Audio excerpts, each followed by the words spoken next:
Cuando se pregunta por el primer vampiro de la historia, las respuestas suelen llegar con demasiada facilidad. Lilith, Lamashtu, los demonios de Sumeria, los muertos de Babilonia. La seguridad con la que se repiten estos nombres oculta un problema fundamental. Ninguno de aquellos pueblos conoció el concepto de vampiro tal como fue formulado en la Europa moderna. La propia palabra aparecería en lenguas europeas miles de años después.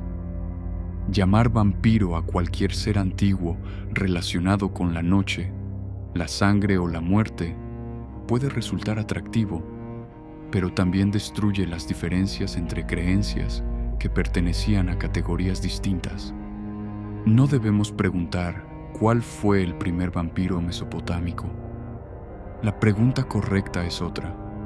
¿Qué elementos de las religiones mesopotámicas se parecen a las ideas que, siglos después, formarían parte del vampirismo? La respuesta nos conduce a un mundo en el que los muertos no desaparecían por completo, pero tampoco alcanzaban necesariamente una eternidad luminosa. Continuaban existiendo en la oscuridad y dependían de los vivos. Entre los ríos Tigris y Éufrates se desarrollaron durante milenios culturas distintas: sumerios, acadios, babilonios, asirios. No existió una sola religión mesopotámica inmutable. Los nombres, textos y prácticas cambiaron con el tiempo. Sin embargo, varias tradiciones compartieron una concepción sombría de la existencia posterior a la muerte. Los muertos descendían a una región subterránea, una tierra oscura y polvorienta. En los relatos conservados, aquel mundo no aparece como un premio reservado a los justos, ni como un castigo exclusivo para los malvados. Era, en términos generales, el destino de los seres humanos. La muerte no aniquilaba completamente a la persona. De ella permanecía una forma de existencia que los textos acadios denominan etemu. Traducir este término como fantasma puede ser útil, pero también insuficiente. El etemu no era simplemente una aparición transparente comparable a la imaginación moderna. Representaba la continuidad post-mortem de una persona y conservaba una relación con el cuerpo, la sepultura y su familia. La investigación especializada lo reconoce como una figura central de la concepción mesopotámica de los muertos. El difunto debía ser enterrado, debía recibir determinados cuidados y necesitaba que sus descendientes continuaran recordándolo. La muerte creaba obligaciones para quienes permanecían vivos. Las familias realizaban ofrendas funerarias conocidas en determinadas épocas mediante el término quispum: agua, alimentos, invocaciones, recuerdo. No debemos imaginar que cada práctica fue idéntica durante miles de años ni en todas las ciudades, pero las fuentes muestran que la relación entre vivos y muertos podía mantenerse mediante ritos periódicos y que los difuntos eran considerados capaces de influir sobre la vida familiar. Quien tenía descendientes podía recibir cuidados. Quien había sido correctamente enterrado ocupaba un lugar dentro del orden de los muertos. Pero no todos alcanzaban esa condición. Los insepultos, los olvidados, quienes habían muerto lejos de su hogar, las víctimas de una muerte violenta, aquellos cuyos cadáveres no habían sido recuperados. Todos podían encontrarse en una posición precaria. El abandono de un muerto no era solamente una falta de respeto. Podía convertirse en un peligro para los vivos.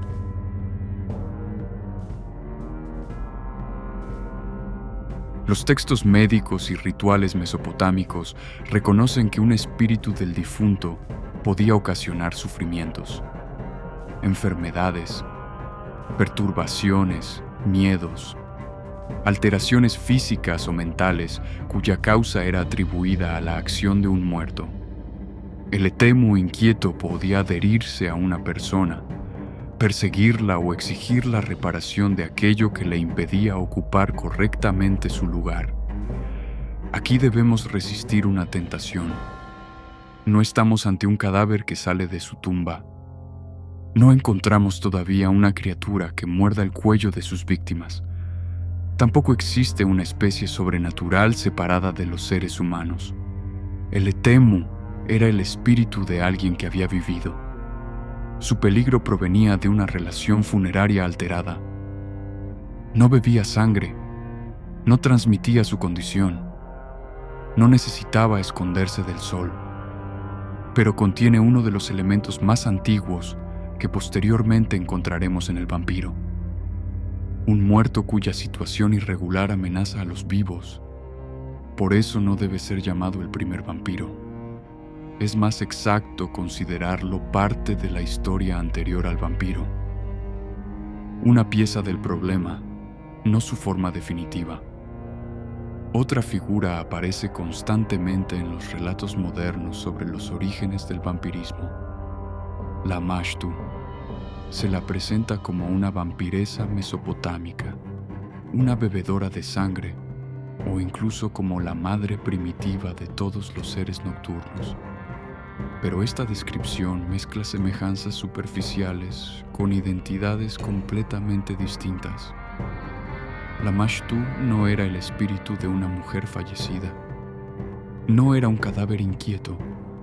Era una entidad demoníaca cuya amenaza se concentraba especialmente en el embarazo, el parto, las madres y los recién nacidos.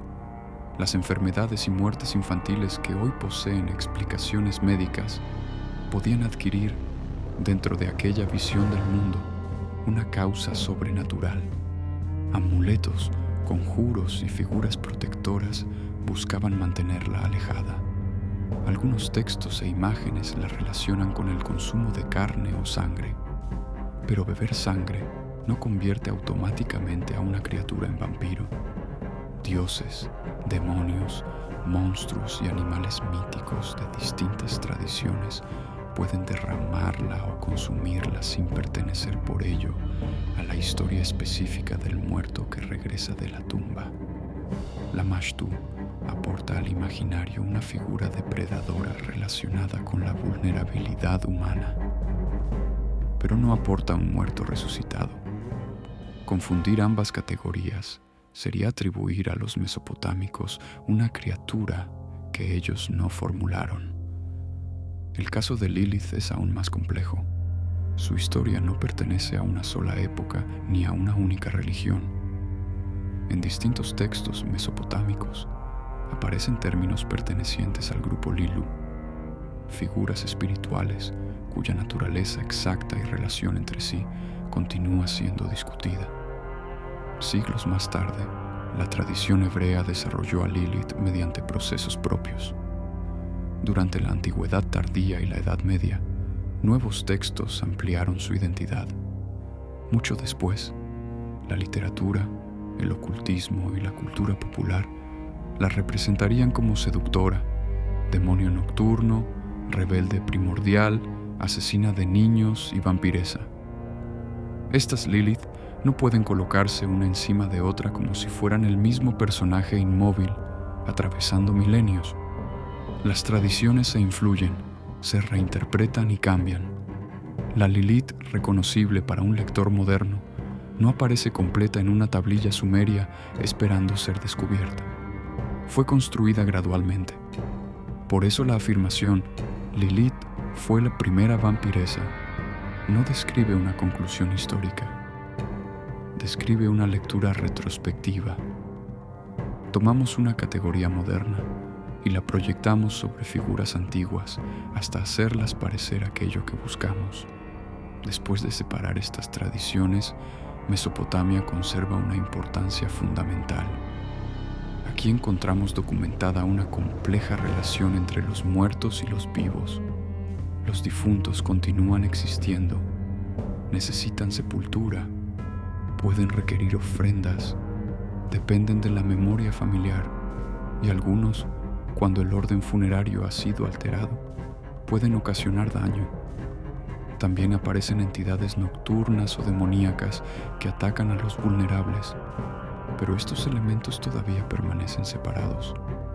El espíritu del difunto no es Lamashtu. Lamashtu no es Lilith. Lilith no es todavía la vampiresa de la imaginación posterior. Y ninguno de ellos es el vampiro europeo.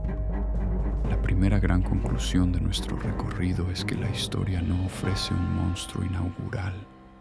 No existe una noche precisa en la cual alguien imaginó por primera vez al vampiro con todas sus características. Existen fragmentos. El muerto que no descansa. El demonio que ataca mientras la comunidad duerme. El ser que consume vida. La necesidad de realizar correctamente los funerales. Estas piezas tardarán siglos en encontrarse. Algunas viajarán, otras surgirán de manera independiente. Muchas serán transformadas hasta resultar irreconocibles. El vampiro aún no existe, pero el mundo ya está habitado por muertos que necesitan algo de los vivos y por vivos que temen las consecuencias de olvidarlos.